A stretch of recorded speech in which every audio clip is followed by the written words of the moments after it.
rwose kuko ari abagabo bagize akamaro kandi bakaba bayikwereka ndetse abakomba rudakora ku rwakamu b'intwara ruturuzuga intambara iyo nyagabo ni igitari bananiye nkubita niyo mwerekera rugambi yanayishiye mu gifunga nawe umagara imbere kirazira indege mpagurukanye bidatinze ngiye kugera hano nyaga sinagize ubwoba kuko nari ngiye aho batanzi ubwo abahinde bambonye amaduka barafunga abazungu amavatiri bayakoraho bati mwereka tukajya kureba uriya muhungu wakandagiye iburuseli nuko batashyikirije amaso batera inzigo bahagarariraho bati nibwo tutamubonye ariko n'umuhungu yirije umunsi nanyuze mu mfura ndi kumwe n'amashyamirane ndakababura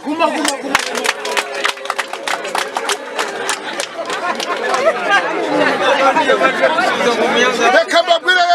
iriya ha ya mwiza nayo maze kwereka umushumba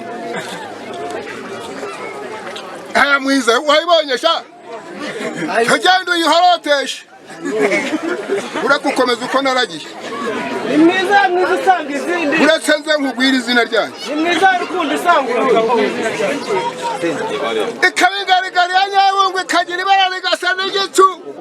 wayigeraho gacaca kayibera mu isengwa z'inyangira mihana urase nta mashaho mu mpakaye ni mu rurizi rwabo